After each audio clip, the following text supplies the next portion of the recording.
வணக்கம். இது Annamalai Palaniappan, Dallas Texas. ஆக்சுவலா ஆஸ்டின்ல இருந்து டாலஸ் டிரைவ் பண்ணிட்டு இருக்கேன். இந்த டெக்சாஸ் மாகாணத்துல டெஸ்லா கார்ல திருக்குறள் சிந்தனை கிடைக்குமா? இப்படி ஒரு தமிழ் அருள். டெஸ்லா எஃப்எஸ்டில தான் ஓட்டிட்டு இருக்கேன். சரி, டிரைவ்லயே நீங்க போடலாமே அப்படின்னு ஒரு முயற்சி. திருக்குறளுக்காக பாக்குறவங்களும் இப்போ டெஸ்லா எஃப்எஸ்டி அப்படின்னா அதையும் பார்ப்பாங்க இல்லையா? ஸோ அப்படின்ற ஒரு ஆர்வம் தான். இந்த தொகுப்புல நாம பார்க்க இருக்கும் அதிகாரம் இறைமாட்சி. இந்த அதிகாரத்துல அரசருக்கு தேவையான ஆற்றல், குணம், பண்பு இவற்றை விலக்கி இருக்கிறது போல தெரிஞ்சாலும் இந்த அதிகாரம் எதுக்காக இதுக்கு இறைமாட்சி அப்படின்னு பேரு? எதுக்காக இந்த அதிகாரம் அரசியல்ல இல்ல பொருட்பாலிலேயே முதல் அதிகாரமா கொடுத்திருக்கார் அப்படின்னு யோசிச்சோன்னு வச்சுக்கோங்களேன். இதுக்கான பதில இந்த அதிகாரத்துல உள்ள முதல் குறள்லயே நம்ம கண்டுபிடிச்சிடலாம். அதாவது படை, குடி, கூழ், அமைச்சு, நட்பு, அரண் இவை ஆறும் உடையான் அரசருள் ஏறு அப்படின்னு சொல்லியிருக்காரு. இது வரைக்கும் நம்ம படிச்சுட்டு வந்தது என்னன்னா, இந்த ஆறும் உள்ளவங்க அரசர்கள்ல சிங்கம் போன்றவர்கள். ஆனா நல்லா யோசிச்சு பாருங்களேன், இந்த ஆறும் எல்லா நாட்டிலயும் இருக்கு இல்லையா? அப்ப எப்படி அது அரசர்கள்ல சிங்கம் போல? அதுக்கும் முன்னாடி எனக்கு ஒரு கேள்வி என்னன்னா, அதாவது அரசரை சிங்கத்தோட ஒப்பிடுறதோ இல்ல சிங்கத்தை காட்டுக்கு ராஜா அப்படின்னு சொல்றாங்க இல்லையா? அது அரசருக்கு ஒப்பிடுறது ஒரு சரியான உவமை அப்படின்னு சொல்லிட முடியாது. ஏன்னா இப்ப சிங்கம் எந்த ஒரு காட்டுல இருக்க ஒவ்வொரு விலங்கையும் பார்த்தாலும் அது என்ன பார்க்க போகுது? நல்லா இருக்கான், நல்லா வளர்ந்துருக்கான், எல்லாரோடையும் சேர்ந்து நல்லா இருக்கான், நல்ல வளமையா இருக்கான் அப்படின்னு பார்க்க போகுது. இன்னைக்கு சாப்பிட்டா நல்லா இருக்குமா, இல்ல இவனை இன்னும் கொஞ்ச நாள் விட்டு சாப்பிட்டோம்னா நல்லா இருக்குமா, அப்படிதான் யோசிக்க போகுது. அது அரசோட ஒப்பிடுவதே தப்பு. அப்படி இருக்கையில வள்ளுவர் சொல்லிருக்க மாட்டார் இல்லையா? அதை நம்ம புரிஞ்சுக்கணும். அரசர் எப்படி இருக்கணும்? வளர வைக்கணும், நாட்டையும் வளமையும் நாட்டு மக்களையும் அவங்களுக்கான உரிய வாய்ப்புகளை உருவாக்கி கொடுத்து வளர்க்கணும் இல்லையா? அதை விட்டுட்டு இவன் 2 கிரவுண்ட் வாங்குறானா, எப்படி வாங்குறான் அப்படின்னு யோசிச்சானா அதுதான் சிங்கம். ஓகேயா? சோ அதை நம்ம முதல்ல கிளாரிட்டியை புரிஞ்சுக்கணும். சரி, கேள்விக்கு வருவோம். சோ இந்த ஆறும் உடையான அரசருள் ஏறு, எல்லார்கிட்டையும் இந்த ஆறும் இருக்கு. அப்புறம் எப்படி கண்டுபிடிக்கிறது?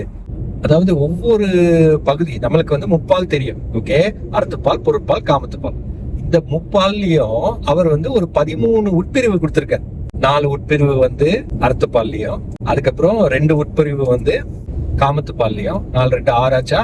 அடுத்தது 7 உட்பிரிவு பொருட்பால்லையும். இந்த பொருட்பால் பகுதியில ஓகே, நீங்க அரசியல் தவிர்த்து படையியல், குடியியல், நட்பியல், அமைச்சியல், கூலியல், அரணியல், இந்த 6 இயல்களையும் கற்று தேர்ந்தவன் அரசருள் ஏறு. அரசியல் தவிர்த்து மீதி 6 இந்த இயல்ல அந்த ஆற்றலை கடைபிடிக்கத்தக்கவன் அரசருள் ஏறு அப்படின்னு சொல்லிக்காது. நம்மால் எப்படின்னா, அர்த்தம் புரியலன்னு வச்சுக்கோங்களேன், தனக்கு புரிஞ்ச அர்த்தத்தை அதுல ஃபோர்ஸ் பண்ணிடுவாங்க. இப்போ உதாரணத்துக்கு எடுத்துக்கோங்களேன், கத்தின்னு ஒரு படம் இருக்கு. அந்த படத்துல ஒரு காட்சியில ஏஆர் முருகதாஸ் வந்திருப்பாரு. அந்த சிச்சுவேஷன் என்னன்னா, சிட்டில தண்ணி இருக்காது. சோ அதனால தண்ணி வசதி இல்லாதவங்க எல்லாரும் பெரிய பெரிய ஹோட்டல்கள்ல போய் ஸ்விம்மிங் பூல்ல இருக்க தண்ணி எல்லாம் எடுத்துட்டு வந்துருவாங்க. அந்த சீன்ல ஒரு மாதிரி பெரிய ஹோட்டல்ல தங்கி இருக்க ஒருத்தர் அன்எஜுகேட்டட் புவர் அப்படின்னு நம்ம தமிழர்கள்ல ஒருத்தரை பார்த்து சொல்ற மாதிரி சொல்லிடுவாரு. அதுக்கு AR Murugadoss hello, poor but educated அப்படின்னுவாரு. அதாவது நம்ம எஜுகேட்டட்லயும் நம்ம கொஞ்சம் கிளியரா இருக்கணும்.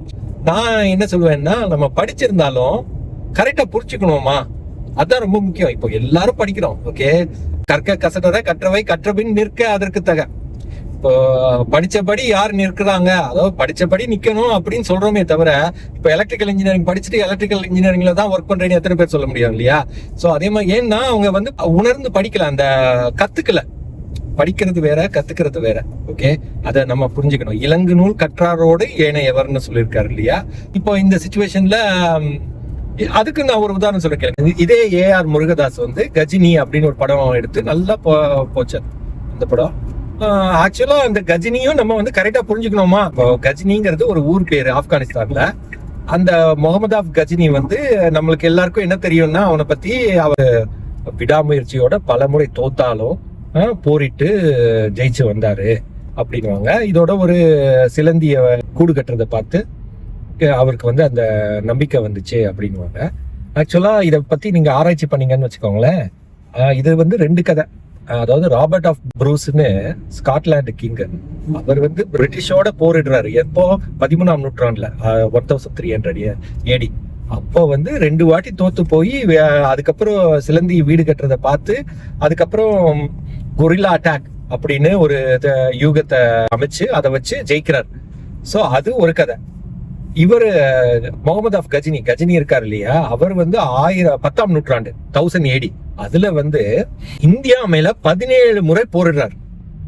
ஓகே, நாட்டை ஆளணுங்கிறது அவரோட நோக்கம் கிடையாது. அவர் என்னன்னா ஒவ்வொரு கோயில்களா சூறையாடுறார். குஜராத்ல சோமநாத் டெம்பிள்ல 50,000 இந்தியர்களை இந்துக்களை கொன்று குவித்து 6 டன் தங்கத்தை சூறையாடி எடுத்து சென்றிருக்கார். அவரோட நோக்கமே இந்தியால இருந்து தங்கத்தை எடுத்துட்டு போறதுதான். சோ சூறையாடுபவர்கள் சிங்கம் தான் சூறையாடும். இவர்களை அரசரோட ஒப்பிடுறத ஏற்க முடியாது. நம்ம அரசருள் ஏறு அப்படின்னா யாரை குறிப்பிடுறாருன்னா எருது போல. அதாவது இப்ப 1980 சென்னையில வளர்ந்துருந்தீங்கன்னா மாட்டு வண்டிகள்லாம் பார்த்திருப்பீங்க. இதுல சம்டைம்ஸ் மாடுகளை வந்து கலட்டி விட்டுருப்பாங்க, அது தானா தனியா நடந்து வரும். நீங்க இப்ப அந்த ரோட்ல போறீங்கன்னா, இப்ப நம்ம வந்து நம்மளும் ரோட்ல நடந்து போறது கிடையாது, மாடும் இப்போ ரோட்ல நடந்து போறது கிடையாது. ஓகே, அதனால அந்த அனுபவங்கள் எல்லாம் குறைவு நம்ம.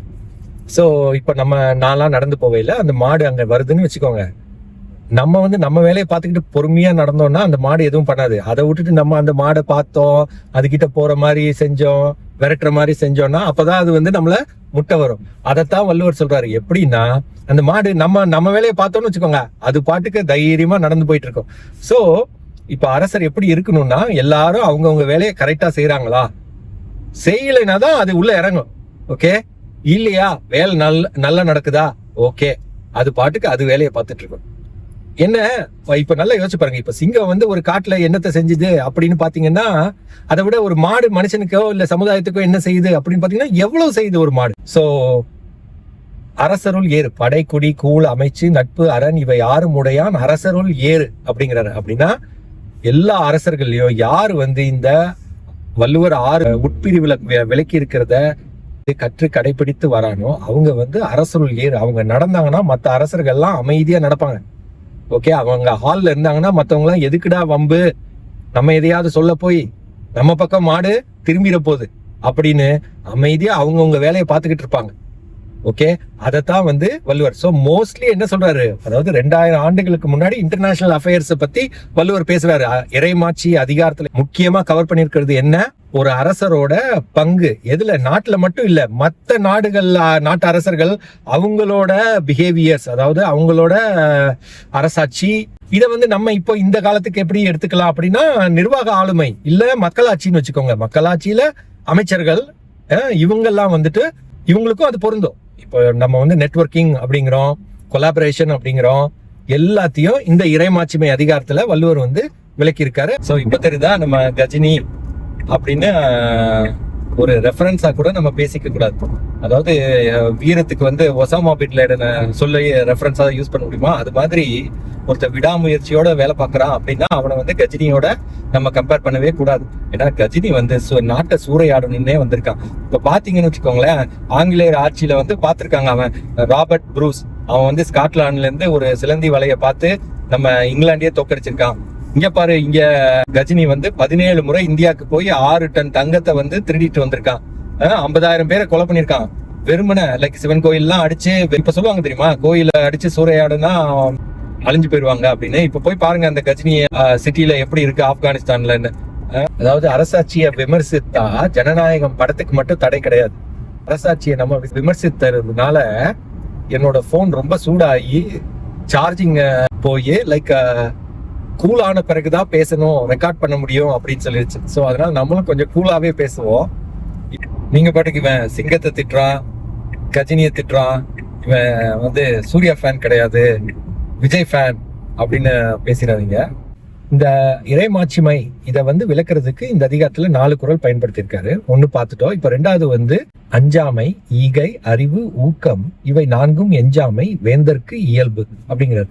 அதாவது இதுலயும் நம்ம நல்லா புரிஞ்சுக்க வேண்டியது, அஞ்சாமை அப்படின்னா எதுக்கு அஞ்சாமை அப்படிங்கிறது தெரியணும் நமக்கு. எதுக்கு அஞ்சணுமோ அதுக்கு அஞ்சாமை பேதமை, அது சொல்லிட்டாரு. இது வந்து சம்டைம்ஸ் இடர் வந்துச்சுன்னா அதுக்கு அஞ்சாமை. அடுத்தது ஈகை, வேற யாராவது அஞ்சிட்டாங்க, அவங்களுக்கு கஷ்டமா இருக்கு, அவங்களால தாங்க முடியல, அவங்கள காப்பாத்துறதுக்கான குணம் ஈகை வேணும். அப்புறம் அறிவு வேணும்.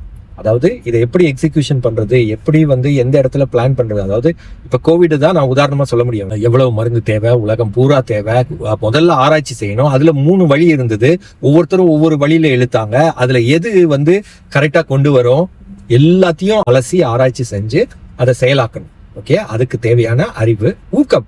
அடுத்தது அதுக்கு அதை எக்ஸிகியூஷனுக்கு வந்து ஒரு ஊக்கம் வேணும். ஓகே, அதாவது ஆட்சி செய்பவர்களோட 2 கடமை. ஒண்ணு வந்து லீடர்ஷிப் குவாலிட்டி, மாட்சிமை.